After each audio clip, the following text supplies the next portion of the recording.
Et salut tout le monde, et aujourd'hui on se retrouve pour une review de 8 chapitres de One Piece d'affilée. On va review le chapitre 1087 jusqu'au chapitre 1095. La précédente vidéo sur la chaîne, c'était une review des chapitres, du chapitre officiellement 86. On a fait un petit récap aussi des chapitres précédents en vrai. Mais donc, je vous avais dit que j'avais envie de faire régulièrement des reviews de chapitres. Je voulais essayer de faire review chapitre par chapitre. J'ai pas trop pu là ces derniers temps, notamment je bossais sur des trucs comme par exemple ce magnifique setting que vous voyez là pour les reviews. Et j'ai aussi d'autres choses de prévues, notamment sur Twitch.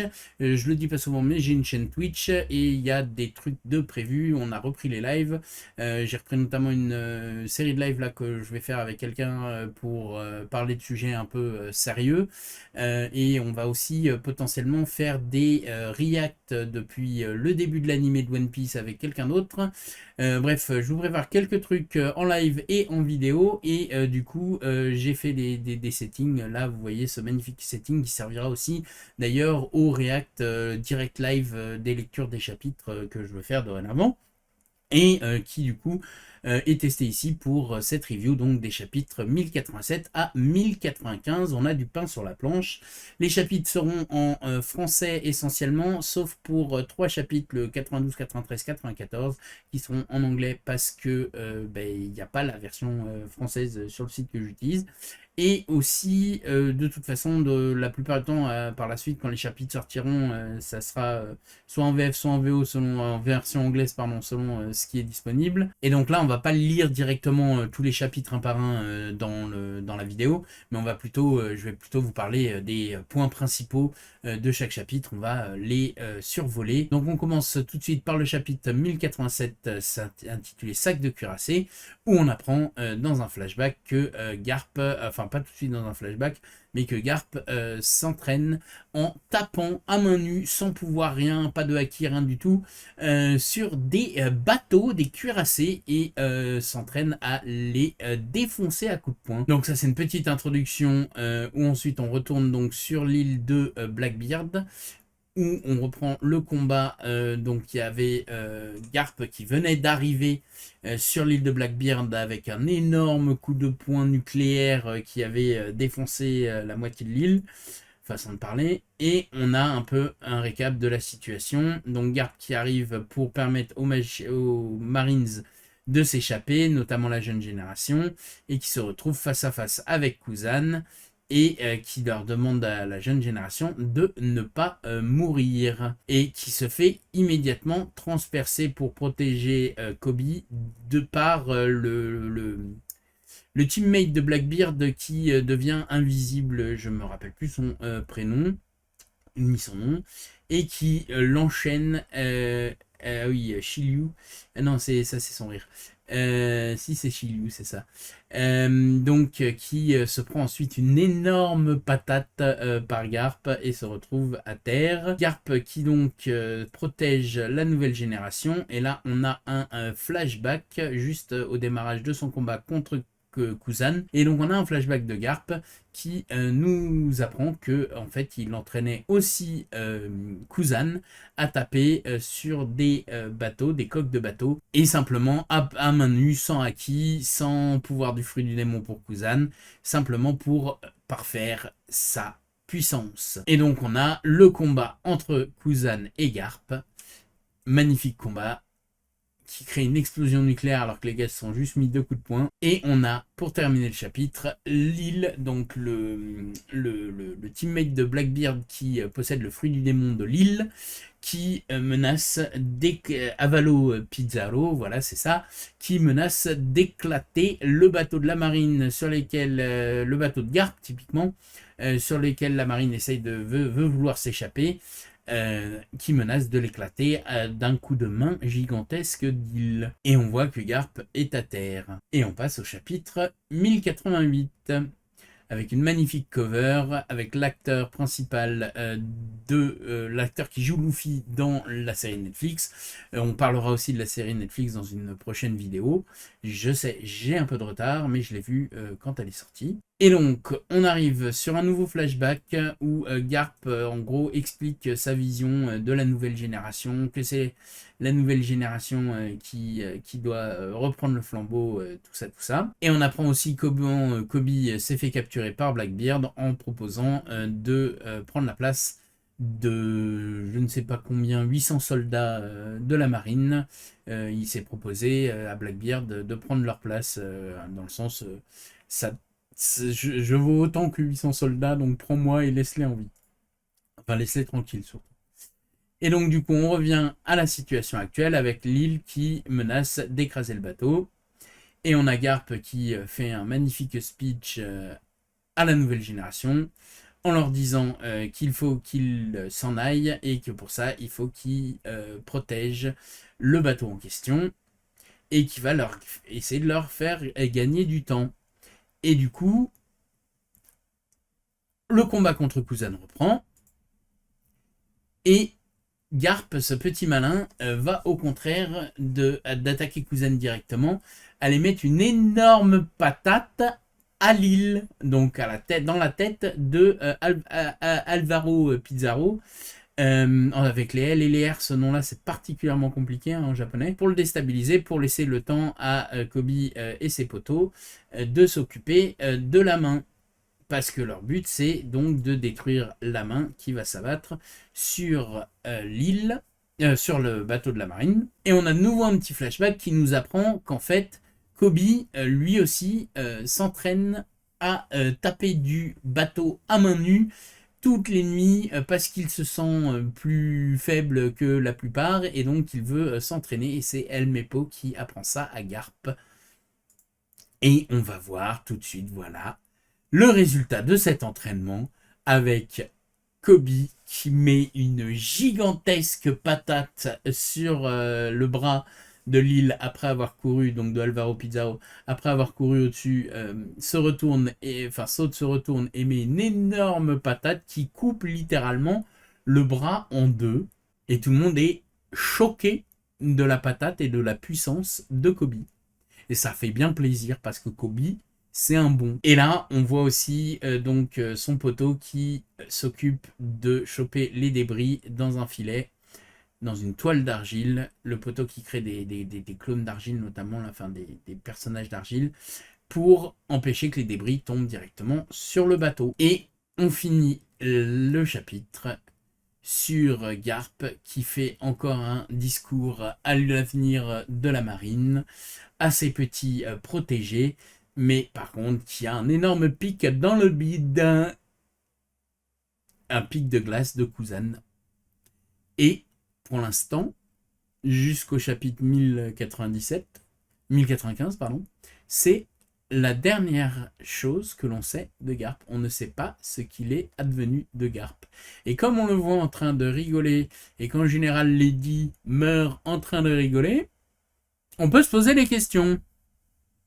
Mais on n'en sait pas plus pour l'instant. Et donc on passe au chapitre 1089. Donc on revient enfin, mais pas tout de suite, à Egghead. Déjà on a un retour en tout cas à la situation actuelle, avec un peu partout autour du monde des cataclysmes météorologiques ou géologiques liés à, bien entendu, l'éradication de Lulusia par la Mother Flame utilisée par Im. Donc on ne sait pas encore exactement ce qu'est la Mother Flame, etc. On sait juste que c'est une création de Vegapunk. Et encore, on ne sait même pas si c'est la Mother Flame en elle-même la création ou si c'est le carburant pour la Mother Flame. Enfin bref, ou si Mother Flame c'est le nom du carburant. Bref, il y a encore pas mal de zones d'ombre. Mais voilà, en gros, plus Lulusia, c'est Im qui l'a fait et ça engendre un peu des cataclysmes partout dans le reste du monde. Donc voilà pour le récap de là où on en était. Là, on revoit vite fait quelques personnes de par le monde qui subissent ces cataclysmes. Et là, on arrive donc de nouveau sur le combat entre la marine et les monstres des mers robotiques créés par Vegapunk, qui nous avait été introduit lorsqu'on avait vu le Vegapunk numéro 2, le premier Vegapunk qu'on avait vu au début de l'arc, qui empêchait un monstre des mers de couler le bateau de Luffy. Et bien là, ces monstres des mers robotiques sont en train de s'attaquer au bateau de la marine. Et donc, la marine doit faire face non seulement aux monstres des mers, mais aussi aux pacifistas contrôlés par Sentomaru. Et d'ailleurs, Sentomaru discute avec Borsalino ça va être un peu à chaque fois qu'ils discuteront ces deux-là, en fait, là, pendant les prochains chapitres, c'est pour dire pourquoi tu veux tuer Vegapunk, c'est notre poteau, d'un côté, Sentomaru qui dit ça, et de l'autre,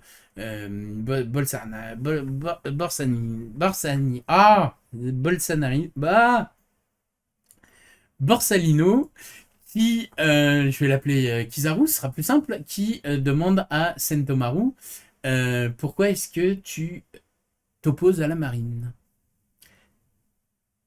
Et on voit que Saturne, Jeigasia, Saturne du Gorosei est présent aussi sur le bateau. Donc là, on a un petit récap de la situation, où se retrouve tout le monde. Et on a Saturne qui est en train de s'enquérir de la situation et qui apprend notamment que Bonnie est aussi sur l'île et qui dit « Nous n'en avons plus l'utilité, mais comme ce n'est qu'une petite fille, vous pouvez la laisser tranquille. » Et c'est pas le seul, là, dans les prochains chapitres, qui va se référer à Bonnie comme une petite fille. Donc en fait, on peut se poser la question, est-ce que la forme d'enfant dont on l'a vu apparaître la première fois là, à Egghead, c'est sa vraie forme en fait? Parce que comme elle a le fruit du démon qui permet de changer l'âge d'elle et des autres, est-ce qu'en fait sa forme ado classique à la Luffy, enfin à peu près l'âge de Luffy, etc., est-ce que ça serait pas en fait pas sa vraie forme et que sa vraie forme ça serait celle d'une petite fille? Donc on ne sait pas encore. Et ensuite on arrive à un dialogue téléphonique entre le Gorosei et la traîtresse Lilith. Et qui dit au Gorosei ouais, comment ça vous attaquez l'île, c'était pas dans le plan, vous êtes en train d'essayer de me buter ou quoi, c'est pas cool, en plus j'ai les séraphins sous mon contrôle, franchement, pourquoi vous faites ça? Et elle essaye de négocier, et en fait du coup, c'est pas Lilith, c'est York. C'est York qu'elle s'appelle, pardon. Et en fait du coup, y a le Gorosei qui lui dit écoute, on voudrait que tu nous fasses une autre arme, est-ce que tu nous fasses une deuxième Mother Flame?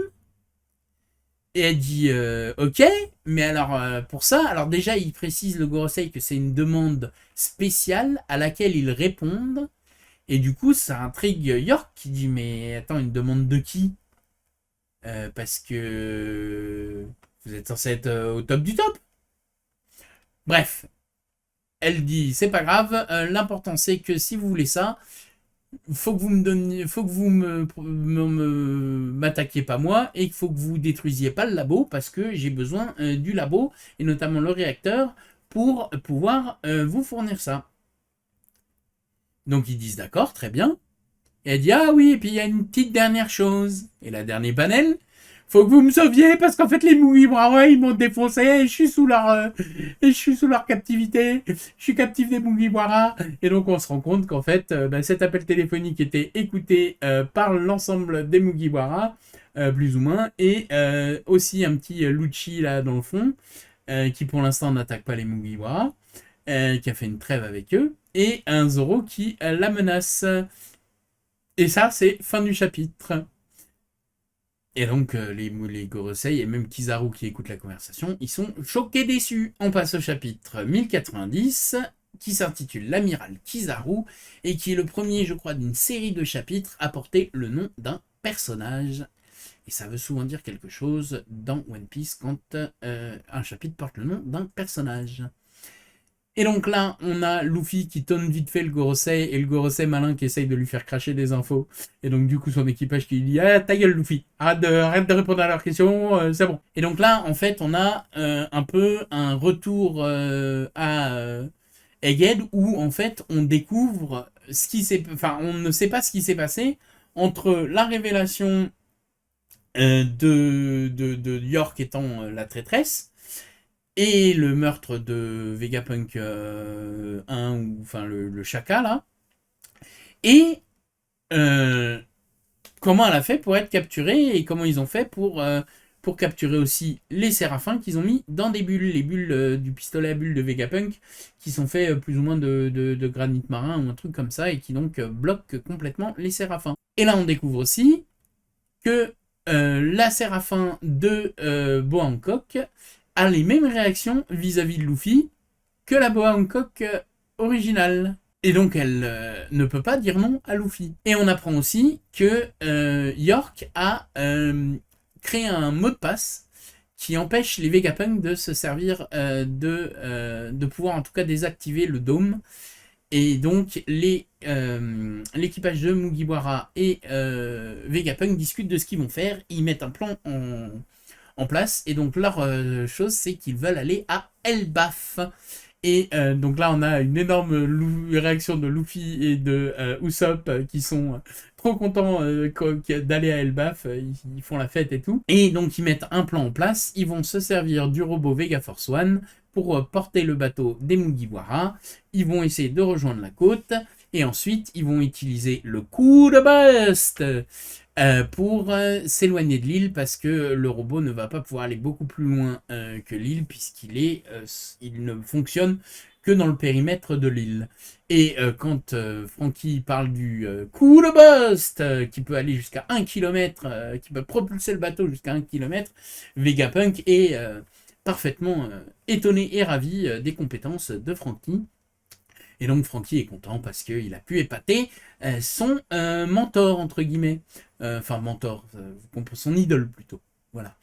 Et donc là, ils se remettent à la tâche, les Vegapunk, en essayant de trouver le mot de passe de York, de craquer pour récupérer le contrôle du dôme. Pendant ce temps, les Mugiwara et Bonnie vont au bateau pour préparer le départ.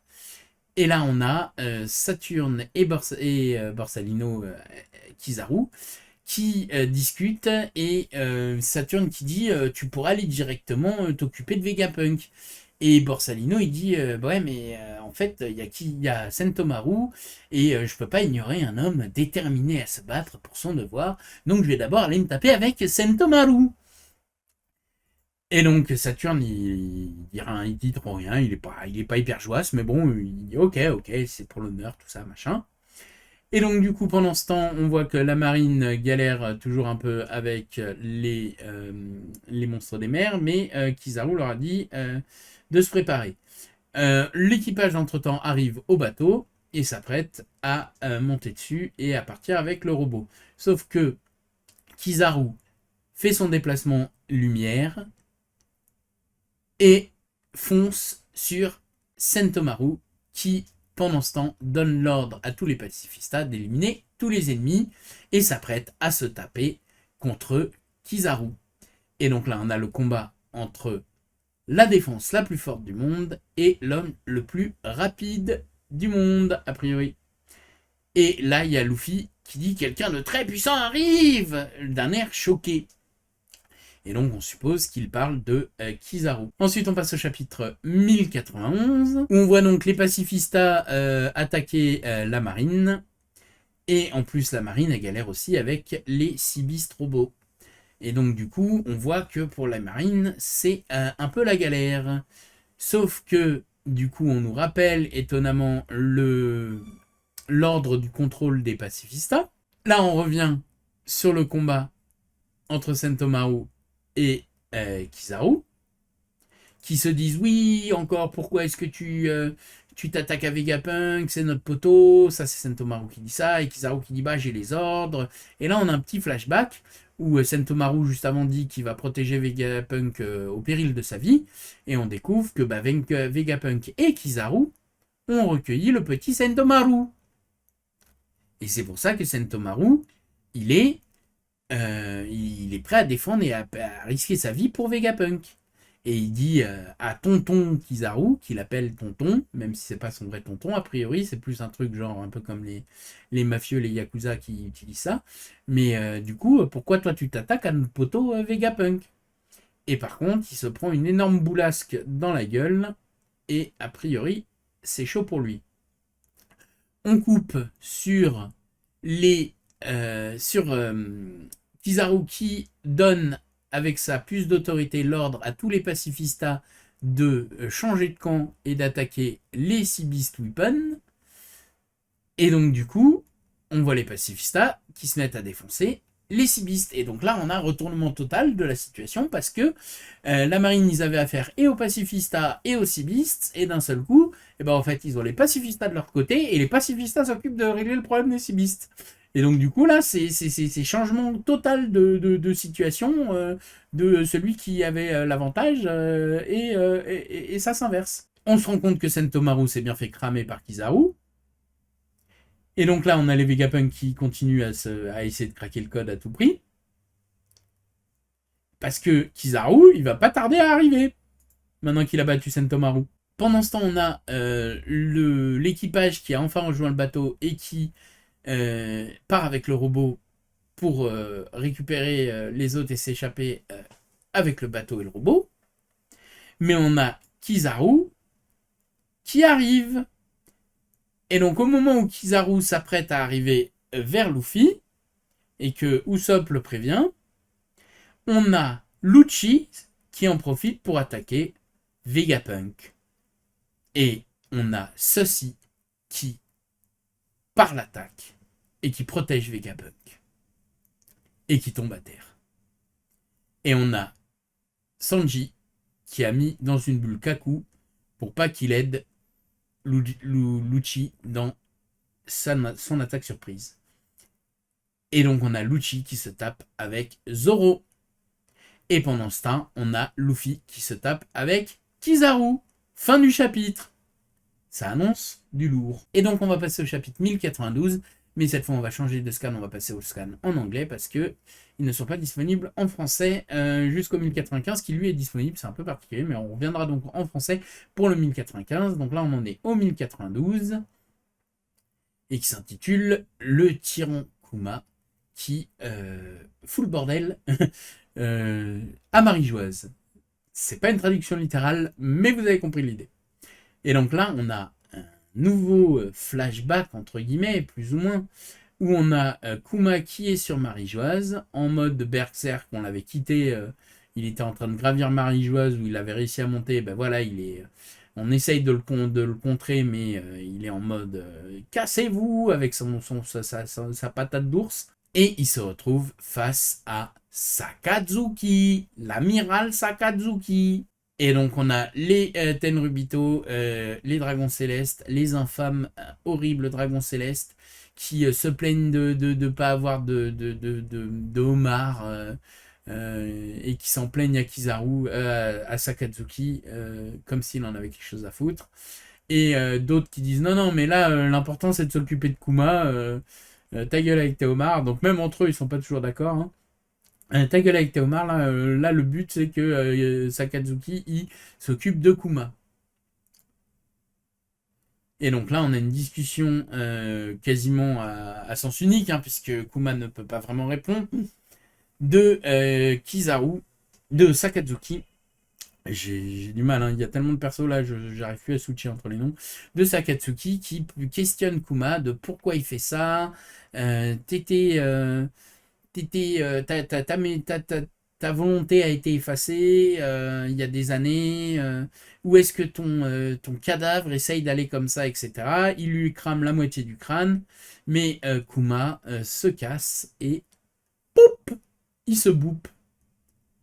Et donc là, ça apporte pas mal de suppositions parce que, en fait, a priori, ce qui paraît très logique, c'est que Kuma cherchait juste à monter sur Marie-Joise parce que c'est le point le plus élevé, enfin sur Redline en tout cas, parce que c'est le point le plus élevé pour pouvoir ensuite se bouper ailleurs et pas se prendre le mur. Et donc peut-être qu'en fait, il essaye de rejoindre Egghead, Bonnie. Mais ça, on n'en sait pas, on n'est pas sûr. En tout cas, on voit qu'il s'est boupé, donc il est reparti. Et donc là, on a un court flashback de Sakazuki qui discute avec Bonnie, qui lui dit qu'il a été volontaire pour devenir une arme, et Bonnie, elle, veut pas y croire. Et on revient à Sakazuki qui se fait engueuler par les Tenryubito parce qu'il n'a pas réussi à capturer Kuma. Et Sakatsuki qui se dit, mais où est-ce que tu vas, bordel? T'es juste une marionnette maintenant, comment est-ce que tu veux absolument rejoindre un endroit? Et donc on revient encore une fois à Egen, on voit que les pacifistas sont en train d'éclater les Sea Beasts, et donc on revient au combat entre Luffy et Kizaru. Donc Luffy qui le taunte un peu dans le précédent chapitre, ou au début du chapitre, je sais plus, en lui disant oui, on est 1000 fois plus fort que il y a 2 ans quand tu nous as éclaté. Du coup, Kizaru qui fait tu me casses les bonbons, donc il s'en va. Il essaye de viser Vegapunk. Et en fait, il envoie valser Luffy dans le robot qui transportait le bateau pour couper leur fuite. Donc là, on a Luffy qui se crache et qui découpe en deux le robot Vega Force One, et donc du coup, le bateau qui va se casser la gueule. Et donc on a justement Franky, Bonnie et je sais plus, je crois que c'est Vegapunk 2 qui leur dit de se barrer parce que le robot va exploser. Et on a Kizaru qui se retrouve face à Bonnie. Bonnie qui essaye de lui faire une attaque, mais Kizaru qui la vesquille et qui l'envoie valser contre le dôme de protection. On a Franky qui tente une attaque, mais le temps qu'il démarre son attaque, Kizaru est déjà loin et est en train d'arriver devant Vegapunk. Sauf qu'on a Luffy qui s'est mis en Gear 5 et qui chope Kizaru pour l'empêcher de tuer Vegapunk. Et là, dans la dernière case, on a le réveil du robot du siècle oublié. Et ça, c'est un putain de teaser. Et du coup, on va passer au chapitre suivant. Alors, je vous montre quand même là la version color, qui est absolument incroyable. Et on passe au chapitre suivant. Luffy versus Kizaru. Et donc là, on a Luffy qui joue avec Kizaru, qui l'envoie valser dans tous les sens, enfin surtout qui le jette à toute puissance, et qui lui dit d'ailleurs en arrivant, ouais, tu m'as fait mal, tu m'as envoyé traverser la barrière de protection, et comme il fallait que je revienne, j'ai traversé 2 fois, ça brûle, c'est chiant. Et donc là, il envoie valser Kizaru. Et donc là, ils mettent un nouveau plan en place pour s'échapper, parce que leur premier plan avec le robot, c'est un peu la merde, quoi. Et donc, ils comptent sur le fait que les pacifistas sont de leur côté. Et donc là, ils apprennent, ils se tiennent au courant de la situation de Bonnie. Et donc, du coup, ils se disent qu'il faut aller la récupérer avant de pouvoir s'en aller. Et on a les marines qui sont en train de chercher Bonnie. Et du coup, qui se font choper par son pouvoir et qui deviennent soit des bébés, soit des vieillards. Parce que, je vous le rappelle, Bonnie a le pouvoir de changer l'âge des gens. Et donc du coup, on voit qu'elle est planquée et qu'elle se cache de la marine en attendant que les autres la retrouvent. Et en fait, on voit aussi que la personne qui a amorti sa chute, c'était Sentomaru. Et donc Sentomaru n'est pas mort, même s'il a perdu contre Kizaru. Et on a Kizaru qui a été envoyé par Luffy volé et qui se rapproche de la flotte et qui fait on sait qu'on me mon béton, ça je vais tomber dans l'eau, je suis un porteur du fruit du démon, cela serait dommage que je tombe dans l'eau. Et hop, d'un seul coup, non, en fait il change sa trajectoire, normal c'est la lumière, et il envoie plein de boules de lumière pour se téléporter, enfin se déplacer très vite devant Luffy, et surtout en fait c'est plein de clones de lui de lumière. Et donc là, Luffy doit se taper des tonnes de clones. Et ils font son attaque lumière, là, son épée de lumière.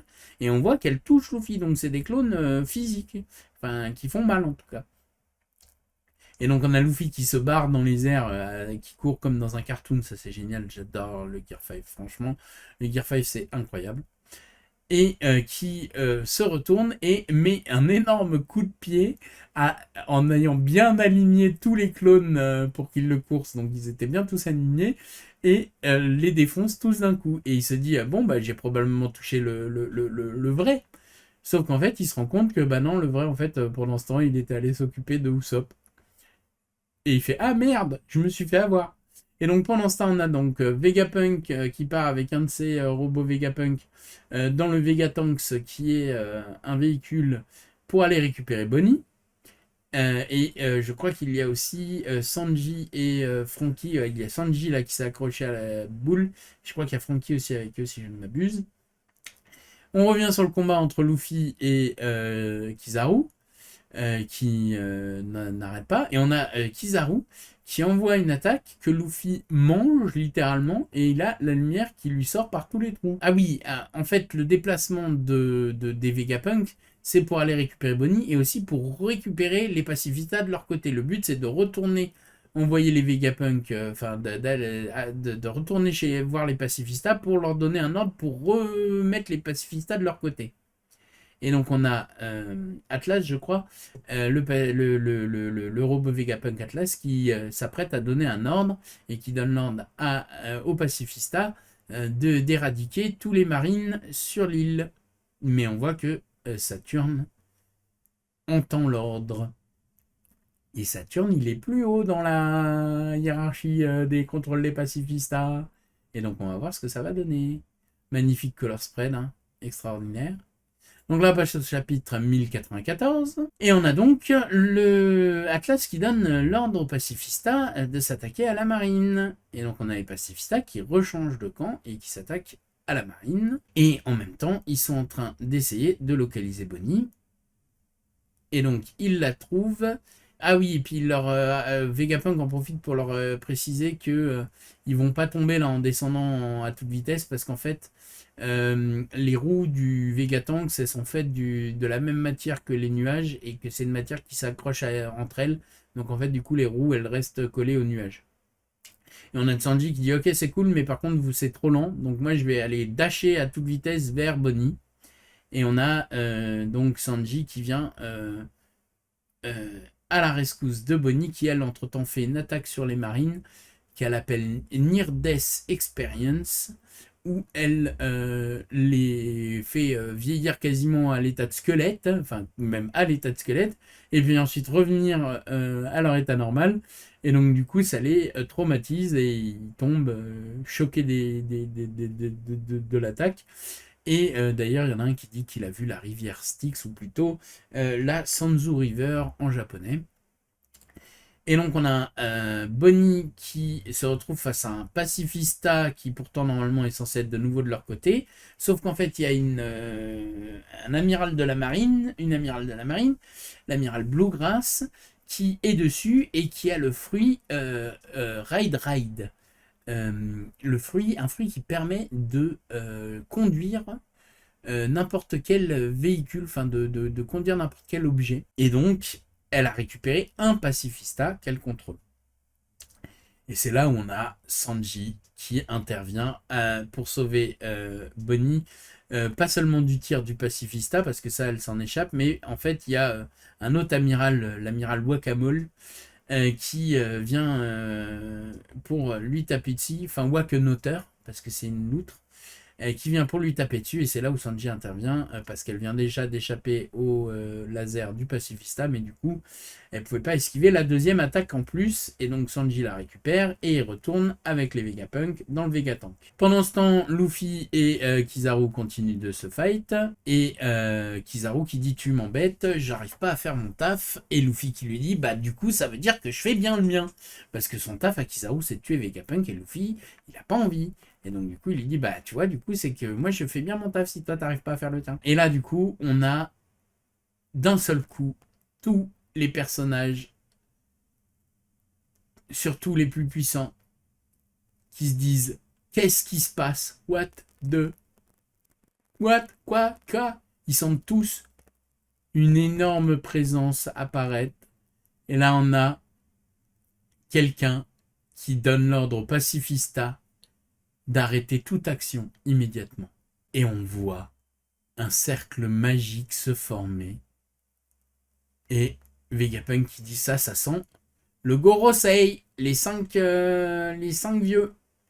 Et effectivement, c'est l'apparition, tadam, de Saturne. Alors du coup, il y a un message qui est délivré aux Marines, à tous les Marines sur l'île. Soyez prévenus, Saint Saturne est en train d'arriver sur l'île. Vous devez tous, si vous êtes en dessous du rang de Commodore, vous devez, enfin Commodore et en dessous, pour être précis, vous devez tous éviter de le regarder. Aucun manquement à cette règle ne sera toléré. Et donc on voit Saturne qui apparaît dans le cercle sous sa vraie forme. Et on voit quelqu'un, un marine, en dessous du rond de Commodore qui le regarde et qui se fait instant dégommer juste par un regard de Saturne. Pah, sa tête, elle explose. Et on voit la vraie forme de Saturne. Et donc là, on va prendre deux petites secondes pour en parler. Hein. Je vous laisse cette magnifique page pour vous parler du fait que là, on a donc Saturne dans sa vraie forme. Et que du coup, on sait qu'a priori, le Gorosei, ils ont des formes démoniaques incroyables. Et en fait, ça y est, il y a plein de gens qui ont fait des recherches là-dessus et tout. A priori, c'est des démons japonais, du folklore japonais. Il y a déjà des gens qui, en analysant les ombres du chapitre 1085 ou 86, justement, dont on avait parlé, ont pu déterminer a priori les autres Gorosei, quels autres démons ils sont de la mythologie japonaise. Et il y en a même qui ont théorisé ce que serait Imu par rapport à cette mythologie japonaise. Et donc là, je vais vous mettre en plein écran les recherches qui ont été faites sur donc, les démons aussi appelés yokai. Et ce que chaque Gorosei et même Imu est probablement comme yokai du coup. Et nous avons donc Ushi Oni pour Saturne, une sorte d'araignée buffle. Nous avons Anzaki pour Jupiter. Nous avons Kurobuzo pour... alors je ne sais plus le nom de chacun, mais ils ont tous les noms de planètes. Vous avez qu'à regarder ma précédente vidéo pour retrouver. Nous avons Itsumade. Nous avons Baku. Et nous avons Yaobikuni pour Immu. Et Yaobikuni, c'est quelque chose de très particulier. Et quand les gens ont découvert Yaobikuni, on a été choqué que personne n'ait pensé plus tôt à ça pour Im, parce qu'en fait, vous allez voir que c'est absolument incroyable. C'est la 800 Years Nun, donc la nonne de 800 ans. Et je vous agrandis un peu l'image, ça correspond tout à fait à Im. C'est absolument incroyable la description à quel point ça correspond à Im, vous allez voir, parce que on en apprend un peu plus. Donc c'est une nonne qui vivait qui a vécu pendant 800 ans, mais qui a gardé son apparence de jeune femme toute sa vie. Donc ça pourrait très bien coller avec Im. Et cette attention, c'est là où ça devient incroyable. Cette beauté et jeunesse éternelle a été obtenue par accident en mangeant la chair d'un poisson ou ils appellent ça un ningyo, qui était aussi qui est a priori un poisson ou en tout cas un animal marin. Donc c'est une histoire qui se retrouve partout dans la religion japonaise. Et il y a quelques détails qui changent. Mais en gros, il s'agit à chaque fois d'une fille qui mange sans le savoir quelque chose du monde de la mer, des profondeurs hein, en plus, qui lui donne la vie éternelle et qui devient une nonne qui voyage à travers le Japon. Dans plein de versions, c'est la fille d'un pauvre pêcheur. Dans d'autres, c'est la fille d'un noble local ou même d'une personne légendaire. Il donne le nom. Je ne saurais trop vous dire. Dans certaines versions, elle devient immortelle en mangeant la chair d'un ningyo, donc comme je vous disais. Dans d'autres versions, c'est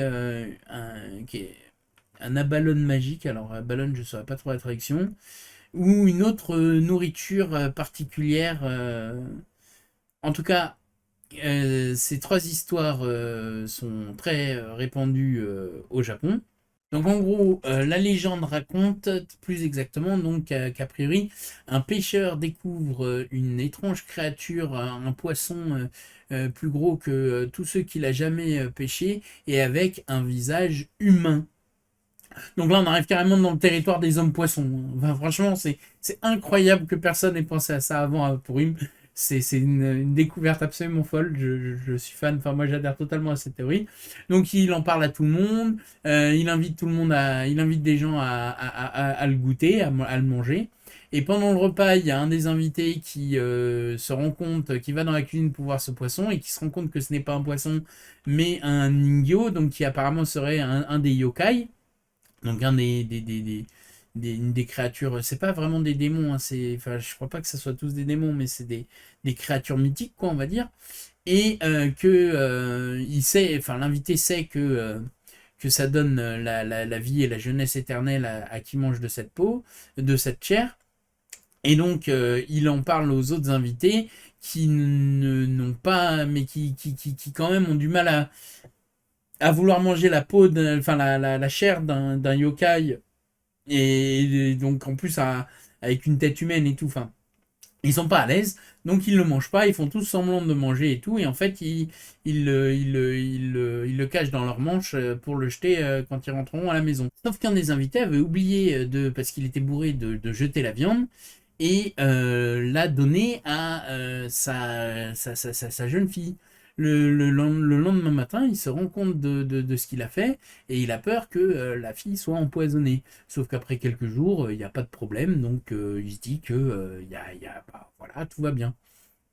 Et pourtant, plusieurs années après, il se rend compte que bah, la fille, elle n'a pas changé. Elle est toujours aussi jeune. Elle se marie et son père devient vieux et meurt. Son mari devient vieux et meurt. Mais quel que soit le nombre d'années qui passent, la fille reste aussi jeune et belle que quand elle était ado. Et du coup, à force de voir tous ses proches mourir, elle devient solitaire, enfin elle se sent seule, et elle décide de joindre un temple et de devenir nonne. Elle quitte sa ville natale pour parcourir le pays, elle plante des arbres et elle aide les gens partout où elle va. Après des centaines d'années, elle commence à être fatiguée de ce monde. Elle se retire dans la province de Wakasa et s'installe dans une cave. Elle prie jour et nuit pour demander que la malédiction, entre guillemets, soit levée. Elle ne quitte jamais la cave et au bout d'un moment, elle finit par se changer en pierre à force de rester assise à prier au même endroit tout le temps. Et il est dit qu'à Wasaka, il y a une cave où on trouve une statue d'une magnifique jeune femme. Et donc, tout ça pour vous dire que quand même, ça fait vraiment beaucoup penser à Im et à One Piece en général. Le coup de la nonne vieille de 800 ans, mais qui reste jeune. Le Gorosei, on a vu là avec les flashbacks, enfin on va voir dans le prochain chapitre aussi qu'il y a un flashback où on voit qu'a priori ils vieillissent pas trop, même s'ils ont des têtes plutôt vieilles, hein, mais en tout cas 30 ans après ils ont la même gueule, etc. Enfin voilà.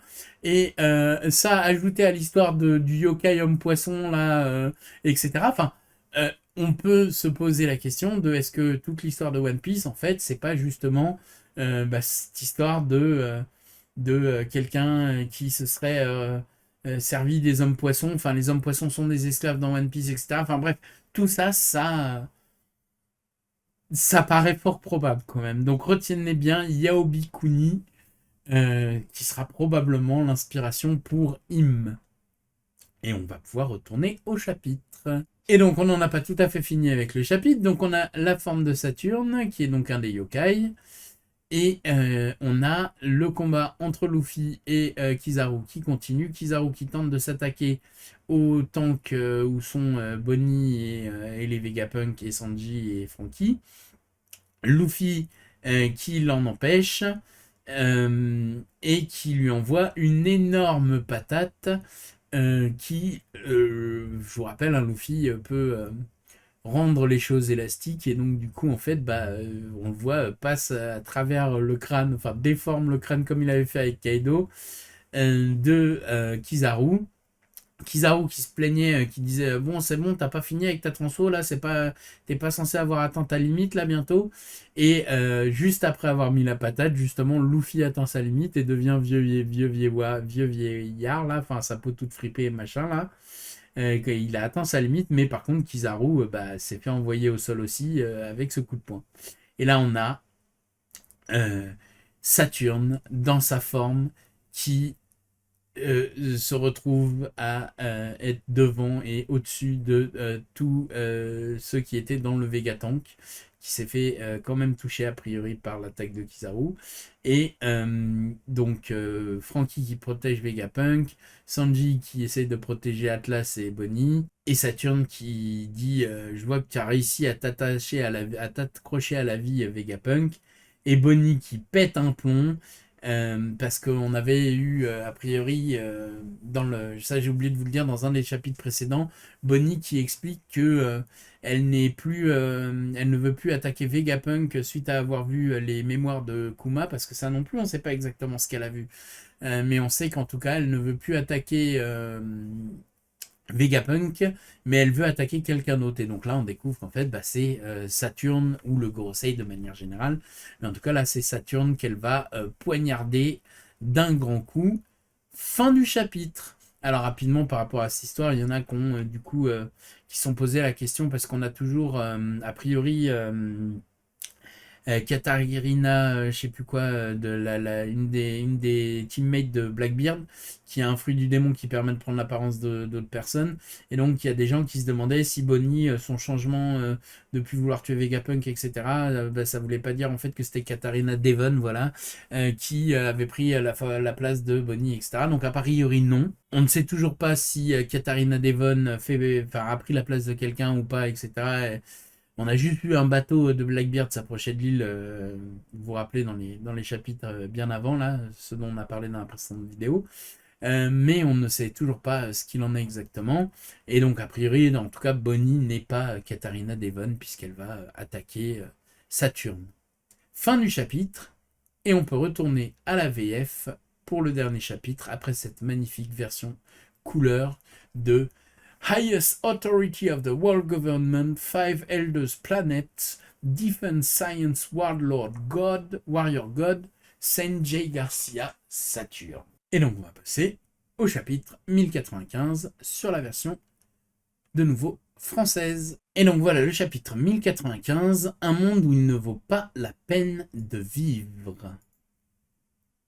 Oh là là là là, quel titre chaud. Alors là, on est de nouveau sur Egghead, avec donc un des 5 doyens qui vient d'arriver, les marines qui se disent « Ouah, qu'est-ce qui se passe? On n'est pas digne de sa présence, au secours, il faut qu'on se barre sans le regarder. » Et on a donc Bonnie qui a poignardé Saturne, et les marines qui s'apprêtent à faire feu sur Bonnie, et Saturne qui leur dit « Silence, misérables insectes, si je ne voulais pas me faire poignarder, je l'aurais esquivé. » Sous-entendu, ça ne me fait ni chaud ni froid. On voit Bonnie qui se prend a priori toujours son regard là qui fait mal. En tout cas, qui avait tué un marine. Donc elle se fait éclater. Voilà, on ne sait pas trop comment, mais a priori c'est son truc du regard là. Il la récupère dans sa main. Sanji veut aller à sa rescousse et pareil, il se prend le regard, l'attaque regard là, il se fait éclater.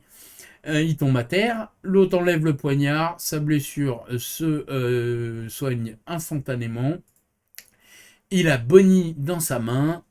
Il y a les marines qui disent profitons-en pour capturer Vegapunk. Et là il y a Saturne qui dit attendez imbécile, il n'y a pas lieu de se précipiter, ils n'ont nulle part où aller. Même pour toi, ça a pris plus de temps que prévu, Kizaru. Et Kizaru qui s'excuse et qui dit qu'il pense pas pouvoir bouger pendant un certain temps après la patate, le mal de crâne qu'a dû lui mettre la patate de Luffy là. Et donc Saturne lui dit c'est bon, je comprends pourquoi. Et il voit Luffy vieillard. Et donc il s'apprête à le transpercer. Et là on a un magnifique coup de génie de Franky qui met une patate avec son strong right, son poing là détaché avec une chaîne qui dans Luffy pour l'empêcher de se prendre la griffe de Saturne, et qui se sert ensuite de sa main pour récupérer Luffy et le ramener à lui. Saturne qui est étonné de la force de l'équipage de Luffy. Et Franky qui se réjouit du fait que même les dirigeants de ce monde veulent la tête de son capitaine. Là, on a Saturne qui dit: Luffy au chapeau de paille, Jebul Ribboni, votre participation à cette bataille était vraiment inattendue. Cependant, vous êtes encerclé par la marine sur une île au bord de la destruction. Si par un coup du sort vous parvenez à vous échapper, j'aimerais vraiment voir ça. Et donc là, on se retrouve dans une situation très similaire à Sabaody. Toi, Vegapunk, c'est dommage que tu nous aies trahis pour toutes tes contributions à l'armée. Merci. Alors, dis-moi, qui va mourir en premier? Dans l'ordre le plus pénible, tu vas mourir après pour t'être opposé au gouvernement mondial. Donc là, a priori, il parle de l'ordre le plus pénible. Et pourtant, pourquoi lorsque l'on dit aux humains de ne pas faire quelque chose, ils le font quand même? Et on voit que les autres, donc Vegapunk, Franky et Sanji, ne peuvent pas bouger. Il y a une force qui les retient. Si c'est pas de la science, dit Vegapunk, c'est forcément un fruit du démon. Et là, tu as Bonnie qui dit: tu as tué mon père, Saint Saturne. Et Saturne qui dit: oh, Kuma, il est né esclave. Un vestige d'une tribu qui a commis un crime grave. Ça en fait, hein, des tribus et des gens qui ont commis des crimes graves. Hein. Entre l'éléphant Zunisha, entre la famille de machin Nefertari, donc la famille de la descendance Alabasta, là, qui a commis un crime grave aussi, soi-disant, etc. Ça en fait quand même. En fait, dès que quelqu'un fait quelque chose contre Im et le Gorosei, c'est un crime grave, quoi. Le seul survivant d'un peuple exterminé, les boucaniers. Et donc là, on apprend le nom du peuple de Kuma, le nom du peuple dont on ne savait rien, et donc qui s'appelle les boucaniers. Et boucaniers, ça fait référence à un type de pirate à l'époque. Je ne rentre pas dans les détails, on rentrera peut-être dans les détails dans une prochaine vidéo, mais en gros, ça fait référence au monde de la piraterie, encore une fois. Et là, on arrive à progressivement un flashback. Donc, on a Bonnie: depuis que je suis enfant, j'ai toujours voulu être un héros, celui qui a apporté la liberté à ceux qui souffrent. Ça, c'est Kuma qui avait dit ça à Bonnie. Donc le dialogue, c'est Kuma, donc Bonnie qui se rappelle de paroles de son père, pendant que Saturne lève Bonnie en l'air pour que tous les Marines lui tirent dans la tête. Et donc là, on a Kuma qui continue: comme le guerrier de la libération de Nika. Nika, oui, je l'admire, il se mettait en action en dansant, le sourire aux lèvres. Et donc tout le monde qui a peur pour Bonnie, Sanji qui dit laissez-la tranquille, laisse-la tranquille, Vegapunk qui dit ce n'est qu'une enfant. Donc voilà, encore une référence à l'âge de Bonnie. Donc on peut se demander si c'est pas juste une gamine du coup, et pas une adulte ou je sais plus exactement quel âge ils ont les personnages de One Piece, mais voilà quoi. Et là, Bonnie, qui se rappelle les paroles de son père, enfin de sa discussion avec son père, où elle disait: est-ce qu'il va me libérer moi aussi? Et son père qui lui répondait: bien sûr. Fin non pas du chapitre, mais de Egghead, là où on en est. On s'arrête sur Bonnie qui s'apprête à se faire buter par tous les Marines et personne qui peut bouger à cause du pouvoir de Saturne. Et on arrive sur un flashback. Flashback de Kuma. Il y a 47 ans, South Blue, royaume de Sorbet. Naissance de Kuma, c'est un très grand garçon, félicitations. Le voilà notre petit garçon Kuma. Donc on a le papa et la maman. Et donc on voit que le papa il est très grand, donc c'est a priori un boucanier, et la maman c'est une humaine. Alors docteur O, à propos de son sang, nous ne laisserons infiltrer aucune information à ce sujet. Donc a priori, le père s'inquiète que Kuma a du sang de boucanier, et le médecin dit t'inquiète, je protégerai le secret. Sauf qu'on se rend compte que, désolé, le gouvernement avait aussi des yeux dans les hôpitaux. Je suis désolé, tellement désolé. Je suis le seul à avoir du sang de boucanier dans les veines. Donc, Kuma s'est fait cramer quand même. Et donc, ma femme est différente. S'il vous plaît, laissez mon fils partir, je vous en prie. Ne t'inquiète pas. Et donc, en fait, ils sont réduits en esclavage. Et Kuma et son père servent à transporter, servent de monture, de porteur. C'est un esclave boucanier, il est déjà si fort pour son âge, cesse de tergiverser et avance plus vite, ça fait mal, aïe, ouin, arrête de chialer, tu veux crever. Hé Kuma, comment vas-tu? Papa, mon maître est si gentil, j'ai beaucoup de chance de l'avoir. Ta maman est décédée, elle est aussi à la présent, elle est dans un endroit meilleur maintenant. Donc, tristesse sur tristesse, hein, c'est les flashbacks de One Piece, c'est jamais la joie. Hein. Hey Kuma, tu es fort, continue d'endurer et de vivre. Pourquoi je préfère mourir? Le guerrier de la libération viendra, il te sauvera. Qui? Le dieu du soleil, Nika. Donc l'histoire racontée, c'est ce qu'ils vont dire là. C'est le nom du guerrier de la légende transmise par notre peuple, les boucaniers. Il t'amènera un jour à l'océan libre sous le soleil. Il est toujours en train de rire. Donc c'est une légende des boucaniers, Nika. Il bouge en rythme et fait rire les gens. Dedoum, tadadoum, tadoum. Donc l'air que fait aussi le cœur de Luffy quand il se met à battre en Gear 5. Et là, tais-toi, tu es bruyant, et bam, le père de Kuma, a priori, qui se fait buter par un Tenryubito parce que il a osé chanter et rigoler et qu'il était trop bruyant. On passe à une scène où on a les Tenryubito, il y a 38 ans, quelque part à West Blue. Merci d'avoir attendu. Comme une fois tous les 3 ans, le tournoi d'éradication de la population va avoir lieu. Cette année, le tournoi se déroulera dans ce pays non allié au gouvernement mondial, God Valley. Donc en gros, tous les 3 ans, les Tenryubito, ils avaient l'habitude d'aller dégommer un peuple qui n'était pas allié à eux, une île qui n'était pas alliée à eux, et d'aller éradiquer la population. Donc on apprend qu'ils ont essayé il y a 38 ans de faire ça à God Valley. Quoi? Cette île nommée sans vergogne la vallée des dieux est riche en ressources. Et là on a le roi de God Valley qui dit: qu'est-ce que vous faites? Vous voulez tuer mon peuple pour votre jeu stupide? Vous êtes fous, c'est mon pays, votre altesse. Et paf, il se fait buter par un Tenryubito. Ah oui, notre tradition de chasse à l'humain se transformera en chasse à l'indigène. Ce pays appartient désormais au gouvernement mondial. Donc l'incident de God Valley, a priori, ça démarre avec ça. Le fameux incident de God Valley dont on a entendu parler depuis un moment, où Blackbeard, Roxy Chebek et Whitebeard et d'autres ont pris part. Et qui a tué le roi de God Valley? Veuillez patienter, Sengarling, ne bougez pas. On dirait qu'il a tué le roi des indigènes. Moins 10 000 points dès le départ. Donc ils ont un système de points et ils enlèvent 10 000 points à Sengarling parce qu'il a tué le roi avant le démarrage des jeux. Et Sengarling dit: c'est un plutôt bon handicap pour laisser une chance aux autres candidats. Il se la raconte. Il a l'air infâme, Garling. Donc le gars n'hésite pas à tuer un roi comme ça pour perdre des points, pour laisser une chance aux autres candidats, quoi. Cette année, en plus des natifs, vous rassemblerez les esclaves problématiques pour les buter. Monsieur, nous avons capturé le gosse qui s'est échappé, l'enfant de la tribu des boucaniers. Donc a priori, Kuma fait peut-être partie de ces prisonniers qui vont être aussi traqués sur l'île, puisque... Espèce de salaud, pourquoi essayer de t'échapper? C'est une responsabilité que nous devons tous assumer. Si tu t'enfuis, le reste d'entre nous mourra aussi.